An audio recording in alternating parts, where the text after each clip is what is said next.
Hello students, how are you. Easy programming के channel में खुशामदीद। जो स्टूडेंट्स चैनल पर न्यू हैं वो चैनल को सब्सक्राइब कर लें और बेल आइकन के बटन को प्रेस कर लें ताकि आप आने वाली मजीद न्यू वीडियोस से बाखबर रहें और आपको वीडियोस आसानी से मिल सके। तो आज का हमारा टॉपिक है रैंड कमांड। रैंड कमांड किस लिए होती है? ये रैंडम नंबर्स को जनरेट करने के लिए होती है। इसी तरह हमारे पास एक रैंड आई कमांड होती है जो रैंडम इंटीजर्स को जनरेट करने के लिए होती है, और इसी तरह हमारे पास रैंड एन कमांड होती है जो नंबर्स जनरेट करती है, जो कि एक दूसरे के जो नंबर्स वो होते हैं नॉर्मली डिस्ट्रीब्यूटेड होते हैं। तो हम बारी बारी इनको डिस्कस कर लेते हैं। पहले हम डिस्कस करते हैं रैंड कमांड को। जो हमारे पास रैंड कमांड होती है वो क्या करती है, एक वो हमें देती है नंबर्स देती है जो कि 0 और 1 के दरमियान होते हैं। 0 और 1 के दरमियान होते हैं उन नंबर्स को देती है। तो अगर मैं रैंड लिखता हूं तो ये एक नंबर देगी। रैंड लिखता हूं तो ये क्या करेगा, ये कमांड एक नंबर देगी, कोई भी होगा लेकिन वो 0 से 1 के दरमियान होगा। ठीक है। और अगर मैं लिखता हूं रैंड 1 और मैं कोई नंबर दे देता हूं, मैं कह देता हूं 5, तो ये क्या करेगा, एक कॉलम इसने क्या करनी है, एक कॉलम, एक रो और 5 कॉलम होंगे। यानी कि एक रो वेक्टर होगा जिसके अंदर 5 कॉलम होंगी। एक रो वेक्टर होगा, एक रो है ना, एक रो वेक्टर होगा जिसमें 5 कॉलम होंगे। यानी कि 5 नंबर होंगे। एक रो वेक्टर में 5 नंबर होंगे, लेकिन वो नंबर्स क्या होंगे, 0 से 1 के दरमियान होंगे। 0 से 1 के दरमियान है ये सारे नंबर, और 5 नंबर है। ठीक है। इसी तरह मैं रैंड लिखता हूं, रैंड 2 कॉलम, 2 कॉलम कहने ना, तो हाँ 2 कॉलम कह देता हूं मैं, और रो कह देता हूं मैं, इसमें कहता हूं 5 रो। तो ये 2 रो और 5 कॉलम इसके अंदर आ गए। ठीक है। रैंड 2 कॉलम और 5, 2 रो और 5 कॉलम इसने दे दिए। लेकिन जो नंबर्स रैंड ने जो हमेशा याद रखना है, रैंड ने हमेशा वो नंबर देने हैं जो 0 से 1 के दरमियान होते हैं, अगर इस पर कोई ऑपरेशन परफॉर्म ना किया गया हो। और अगर आप सिंपली रैंड लिखते हैं तो एक नंबर देगा, और रैंड के बाद अगर आप कोई वैल्यूज रो नंबर और कॉलम नंबर बताएंगे तो वो उतनी रो और उतने कॉलम दे देगा। लेकिन वो जो नंबर आने वाले हैं वो हमेशा 0 से 1 के दरमियान होते हैं। और इसी तरह अगर आप रैंड सिंपल एक नंबर दे देते हैं कुछ भी, तो ये क्या करेगा, 4x4 की एक मैट्रिक्स लेगा। 4x4 की एक मैट्रिक्स लेगा जिसमें नंबर्स हमेशा वो होंगे जो 0 और 1 के दरमियान होंगे। रैंड 5 देंगे तो 5x5 की मैट्रिक्स, जितने आपने रैंड के बाद रैंड के अंदर जितना बड़ा पैरामीटर देंगे उतनी बड़ी मैट्रिक्स आपके पास आ जाएगी। 1 होगा तो 1 नंबर, और 1 तो हमें देने की जरूरत नहीं है ना। 2 होगा तो 2x2 की मैट्रिक्स, 3 होगा तो 3x3 की मैट्रिक्स, और नंबर जो आने हैं वो हमेशा 0 और 1 के दरमियान से आने हैं। लेकिन अगर आप चाहते हैं कि जो नंबर्स आए वो 0 और 1 के अलावा हो, 0 और 1 के अलावा हो, तो आप उसके लिए क्या कर सकते हैं, तो रैंड कमांड को आप मल्टीप्लाई कर दें। जो आपका फाइनल नंबर है, फाइनल नंबर जो है आप चाहते हैं भाई यानी कि इस नंबर तक आने चाहिए, फाइनल नंबर में से इनिशियल नंबर माइनस कर दें। इनिशियल माइनस क्या कर दें, नंबर माइनस कर दें। भाई जो आपको रेंज आपको चाहिए, यानी कि आप चाहते हो 2 से 10 तक चाहिए, तो आप 10 में से 2 को माइनस कर दो और उसको मल्टीप्लाई कर दो रैंड से मल्टीप्लाई कर दो और प्लस कर दो 2 को प्लस कर दो। यानी कि 2 को नहीं, जो आपका इनिशियल नंबर है उसको, इनिशियल नंबर को वो कर दो ना, ऐड कर दो। जिधर से जिधर तक आपको एलिमेंट चाहिए, यानी कि फाइनल में से इनिशियल माइनस करके आपने क्या करना है, उसको रैंड से मल्टीप्लाई कर देना है और इनिशियल उसमें क्या करना है, ऐड कर देना है। यानी कि मैं अगर चाहता हूं मेरे पास जो नंबर्स जनरेट हो, जो मेरे पास नंबर जनरेट होने वाला है वो क्या होना चाहिए, फाइनल में से इनिशियल माइनस मैं करता हूं 10 से 2 में, 10 के 2 के दरमियान में होना चाहिए, 10 और 5 के दरमियान में होना चाहिए। 10 और 5 के दरमियान में कह देता हूँ, 10 और 5 के दरमियान में होना चाहिए। और इसके बाद क्या होना चाहिए, 10 और 5 के दरमियान में होना चाहिए। बस क्या करेंगे, फाइनल में से इनिशियल माइनस कर देंगे और रैंड से मल्टीप्लाई करके हम इनिशियल को ऐड कर देंगे, तो ये इनके दरमियान से नंबर आ जाएगा। 5 और 10 के दरमियान से आए ये नंबर। ठीक है। फाइनल नंबर में से इनिशियल नंबर माइनस करेंगे और उसमें क्या करेंगे, final number initial number add कर देंगे। ठीक है। बाकी सारा काम ये वही वाला है, आपको जितने नंबर चाहिए, जितने नंबर्स की रो चाहिए वो आप करेंगे। यानी कि मैं ऊपर वाली कमांड को इसको दोबारा एग्जीक्यूट करता हूँ और इसमें मैं कहता हूँ नहीं, मुझे चाहिए 2x4 की मुझे मैट्रिक्स चाहिए थी। ये मैं 2x4 की मैट्रिक्स ले लेता हूँ। 2x4 की मैंने मैट्रिक्स ले ली, लेकिन इसमें जो नंबर है वो कहाँ से है, 5 से 10 के दरमियान है। तो आपने ये बात याद रखनी है, जब अगर आप चाहते हैं कि रैंड जोन सी कमांड है ये नंबर्स जो मेरी मर्जी के मुताबिक उसी इंटरवल से उठाएं, तो आपने क्या करना है, फाइनल नंबर में से इनिशियल नंबर माइनस करना है, उसको रैंड से मल्टीप्लाई कर देना है। ठीक है। और उसमें ऐड कर देना है इनिशियल नंबर। ठीक हो गया। ये हमारा हो गया रैंड कमांड। रैंड कमांड क्या करती है, ये नंबर्स जनरेट करती है 0 से 1 के दरमियान। ठीक है। दूसरी हमारे पास होती है randi command. Randi command किस लिए होती है? ये इंटीजर देती है हमें। ये क्या करती है?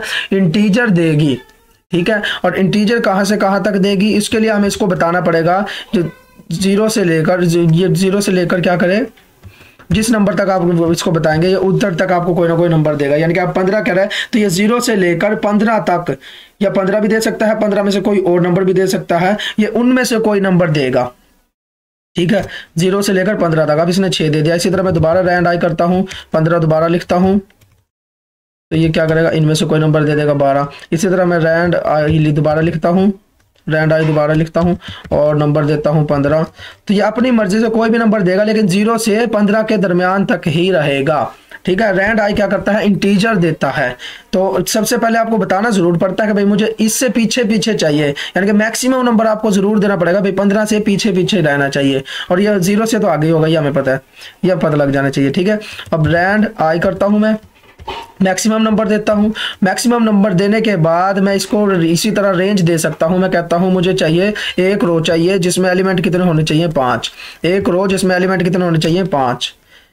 एक रो जिसमें एलिमेंट कितने हैं? 5। और ये नंबर जो है 15 से पीछे पीछे हैं, 0 से ऊपर ऊपर। यह बात अपने जेन में बैठा लो। रैंड आई करता हूं और मैं कहता हूं 15 से पीछे पीछे मुझे नंबर चाहिए, जो कहां से, उसमें कितने होने चाहिए? 3 रो होने चाहिए और 4 कॉलम होने चाहिए। 15 से पीछे पीछे मुझे इंटीजर चाहिए और जिसमें क्या होने चाहिए? 3 रो और 4 कॉलम। ये 15 से पीछे पीछे है या फिर 15, ठीक है ना। मैक्सिमम नंबर इसमें 15 आ सकता है, जो मैक्सिमम नंबर हमने दिया होगा, ठीक है। और अगर आप चाहते हैं नहीं, आप 0 नहीं स्पेसिफाई करना, ये जो रैंड आई है ये क्या करेगा? 0 से आगे आगे देता है और 15 से पीछे पीछे देगा। जो अगर मैं 15 लिखता हूं तो अगर मैं जो भी लिखता हूं मैक्सिमम नंबर जो होगा उससे पीछे पीछे देगा। लेकिन अगर आप चाहते हैं कि नहीं मेरी मर्जी के इंटरवल से आए और आने चाहिए इंटीजर, तो मैं क्या करता हूं, जहां से जहां तक मुझे चाहिए मैं कहता हूं नहीं मुझे चाहिए था -5 से मुझे नंबर चाहिए, -5 से मैं कहता हूं 20 तक, -5 से 20 तक मेरे नंबर होने चाहिए, -5 से 20 के दरमियान से कोई नंबर आना चाहिए और इंटीजर आना चाहिए, जो कितने के 3 रो होनी चाहिए और 5 कॉलम होने चाहिए, ठीक है। तो आप इस तरह वो कर सकते हैं, अपनी मर्जी से बता सकते हैं। इनिशियल ये इसमें तो सिर्फ हम बताते हैं मैक्सिमम नंबर क्या है। इसमें हम यूं बता देते हैं, एक वेक्टर ले लेते हैं जिसमें पहले इनिशियल नंबर दे देते हैं, फिर मैक्सिमम नंबर दे देते हैं, पहले मिनिमम फिर मैक्सिमम नंबर दे देते हैं। अब जो हमारे पास नंबर्स आएंगे वो क्या होगा? 3 रो होंगी, 5 कॉलम होंगी और जो भी नंबर होगा वो -5 से 20 के दरमियान में होगा। कोई भी नंबर हमारे पास -5 से छोटा नहीं है और 20 से बड़ा नहीं है। जो नंबर आप इसको देंगे उन्हीं के दरमियान से लेगा, ठीक है। रैंड आई का काम क्या होता है? इंटीजर्स देता है। बाकी जो आपने वैल्यूज दी होगी, अगर आप सिंपल रैंड आई लिखेंगे रैंड आई, लेकिन रैंड आई के साथ मैक्सिमम नंबर देना लाजमी है ताकि वो उससे पीछे पीछे कोई इंटीजर दे, ठीक है। और मैक्सिमम मिनिमम आप देते हैं तो वो आपकी मर्जी है। और इसके अलावा बाकी सारा काम वही है। एक नंबर चाहिए तो हमें एक नंबर चाहिए तो सिर्फ रैंड आई मैक्सिमम नंबर लिख देंगे। अगर एक से ज्यादा चाहिए तो अपने जितनी रो चाहिए जितने कॉलम चाहिए वो उसमें स्पेसिफाई कर देंगे। लेकिन मैक्सिमम नंबर लिखना इसमें लाजमी है, रैंड में मैक्सिमम नंबर लिखना लाजमी नहीं होता, ठीक हो गया। इसके बाद हमारे पास होती है रैंड परम की कमांड। रैंड परम ये क्या करता है? रैंड परम क्या करता है? इसके अंदर जो नंबर लिखा जाता है, जो भी नंबर लिखा जाता है, ये क्या करता है? उसकी परमोटेशन बना के देता है। परमोटेशन का मतलब होता है अरेंजमेंट, यानी कि 1 से लेकर 13 तक जो हमारे पास नंबर है ये उनकी अरेंजमेंट करेगा और मुख्तलिफ तरतीब बनाकर देगा। 1 से लेकर 13 तक जो हमारे पास नंबर है उनकी मुख्तलिफ तरतीब बनाकर देगा। 1, 2, 10, 5, 13, 4, 8, 7, 3, 12, 11, 6, 9 सारे नंबर्स आ गए हैं। इनकी अरेंजमेंट इसने तरतीब चेंज करके देगा, यानी कि अपनी मर्जी से कोई रैंडम तरतीब देगा। रैंड परम का मतलब क्या होता है? परमोटेशन। और ये 13 से पीछे पीछे जितने नंबर हैं उन सारों 13 और 13 से पीछे पीछे जितने नंबर हैं उनकी परमोटेशन बना के देगा। अब इसने दूसरी तरतीब दिया। परमोटेशन का मतलब क्या होता है? तरतीब चेंज करके देगा। जो नंबर आप देंगे उसको और उससे पीछे जितने भी नंबर हैं उन सारों की ये क्या करेगा? परमोटेशन बनाएगा, अरेंजमेंट करेगा और वो अरेंजमेंट हमें चेंज करके दे देगा। मैं कहता हूं 20 से पीछे पीछे जो नंबर हैं उनकी परमोटेशन बना के दे, तो ये इसने उनकी परमोटेशन बना के दे दी। 17, 10, 19 ये सारे वही नंबर है 20 से पीछे पीछे और 20 को मिलाकर, और वो उनकी परमोटेशन बना के दे दी। ये देख ले कोई भी नंबर इसमें रिपीट नहीं होगा क्योंकि एक नंबर की रिपीट कर इसने 20 के 20 नंबर्स की रेपिटेशन वो करनी है, परमोटेशन बनानी है। और परमोटेशन में कोई भी चीज रिपीट नहीं होती, इसमें कोई भी चीज रिपीट नहीं होगी। क्योंकि 20 ही एलिमेंट चाहिए और हमें 20 के नंबर्स हैं, तो 20 की परमुटेशन 20 ही बना देगा, यानी कि आगे पीछे करके उनको रख देगा। बाकी कोई भी नंबर रिपीट नहीं होगा और कोई भी नंबर 20 से आगे नहीं होगा और 0 से पीछे नहीं, 0 और 0 से पीछे नहीं होगा। ठीक है, ये हमारे पास रैंड परम की कमांड हो गई। इसके बाद हमारे पास होती है रैंड एन की कमांड। रैंड एन की कमांड ये क्या करता है, ये नॉर्मली डिस्ट्रीब्यूटेड नंबर देता है जिनका मीन जो होगा, यानी कि जो हमारे पास आंसर आने वाला है, जो हमारे पास नंबर्स आएंगे उनका जो मीन होगा वो क्या होगा, मीन 0 होगा और स्टैंडर्ड डेविएशन 1 होगा। ठीक है, रैंड एन में जो नंबर्स आएंगे उनका मीन क्या होगा, 0 होगा और वो क्या कहते हैं उसको, स्टैंडर्ड डेविएशन जो होगा वो 1 होगा, स्टैंडर्ड डेविएशन होगा 1। अब मैं कहता हूं 2/2 का मुझे एक मैट्रिक्स चाहिए, 2/2 की मैट्रिक्स चाहिए। पहले 1 कह देता हूं, 1 से 5 तक। तो ये मुझे इसने नंबर्स दे दिए, ये नंबर्स दिए हैं। अब मैं इनका देखता हूं मीन क्या है, mean of a, mean of a क्या है, 0 होगा, 0 पॉइंट ये तक ऑलमोस्ट इक्वल टू 0 है ना।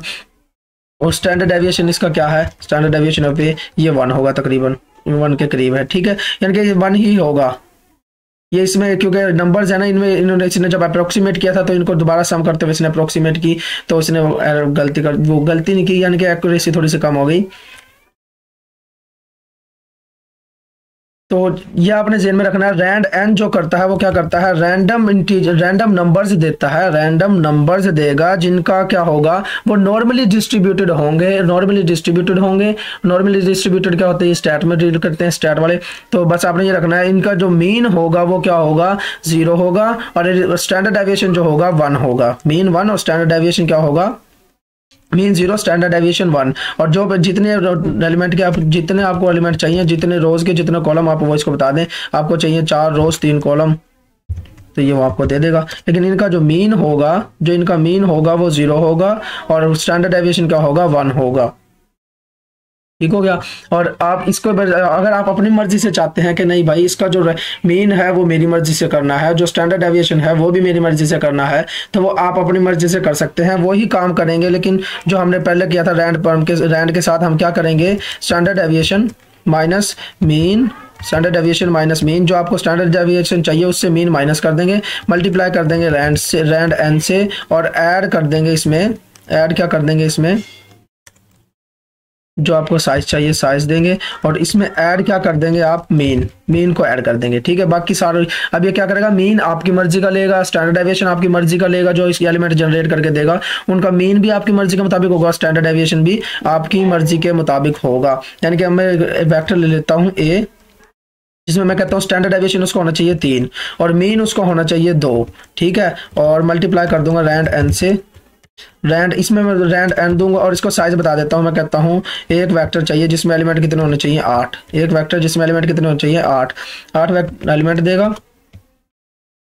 और इसका मैं क्यों मीन मैंने ऐड करना है तो मैं मीन लिख देता हूं, 2 मेरा मीन है। मीन मैं चाहता हूं 2 होना चाहिए और स्टैंडर्ड डेविएशन 3 होना चाहिए। तो मैंने क्या किया, मीन में से स्टैंडर्ड डेविएशन में से मीन को माइनस कर दिया और मल्टीप्लाई कर दिया रैंड कमांड से। अब ये क्या करेगा, 8 नंबर्स देगा मुझे जिनका मीन क्या होगा, 2 होगा और स्टैंडर्ड डेविएशन 3 होगा। मैं मीन ऑफ ए निकालता हूं, मीन ऑफ ए निकालता हूं तो क्या आया, मीन ऑफ ए। ये इसने अप्रोक्सीमेट करता है जिसकी वजह से मिस्टेक कर देता है, यानी कि जो इसने इन नंबर्स को अप्रोक्सीमेट किया था, अब दोबारा इनको जब ऐड किया है तो इसने अप्रोक्सीमेशन करते हुए इसने ये कर दिया। ठीक है, मीन ये आ गया और मीन, अब इसका स्टैंडर्ड डेविएशन देख लेते हैं। स्टैंडर्ड डेविएशन कितना होगा इसका, स्टैंडर्ड डेविएशन मैं कह देता हूँ स्टैंडर्ड डेविएशन ऑफ ए, ये बता देगा स्टैंडर्ड डेविएशन ऑफ ए 3 1.4। इसमें जो होता है ये हमने स्टैंडर्ड डेविएशन से मीन मल्टीप्लाई करना होता है, स्टैंडर्ड डेविएशन में से मीन का डिफरेंस मल्टीप्लाई नहीं करना होता। यानी कि जो ये हमने मल्टीप्लाई किया है 3 - 2, इसका मतलब हमने 1 से मल्टीप्लाई किया है और ये 1 हमारा स्टैंडर्ड डेविएशन है। यानी कि रैंड एन को मल्टीप्लाई करते हैं स्टैंडर्ड डेविएशन से, रैंड एन को मल्टीप्लाई करेंगे स्टैंडर्ड डेविएशन से और मीन उसमें ऐड कर देते हैं। स्टैंडर्ड डेविएशन से मल्टीप्लाई करेंगे और मीन इसमें ऐड कर देंगे। इस वजह से इसने क्या किया है, स्टैंडर्ड डेविएशन इसने हमें बता दिया है 1 है। स्टैंडर्ड डेविएशन कितना है, अप्रोक्सीमेटली इक्वल टू 1 है।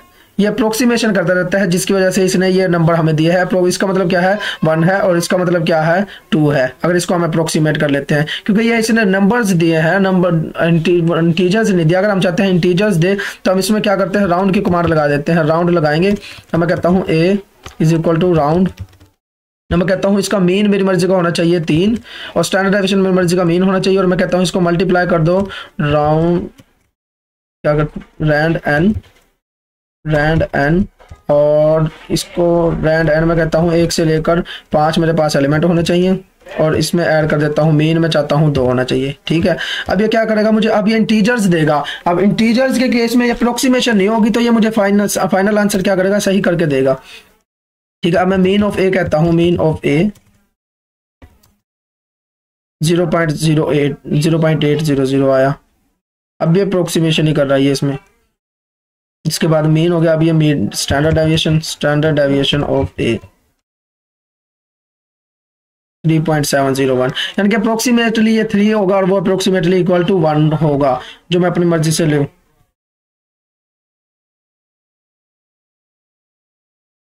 मीन से मल्टीप्लाई राउंड एन ये अप्रोक्सीमेटली इक्वल टू 1 हो गया और ये अप्रोक्सीमेटली इक्वल टू 3।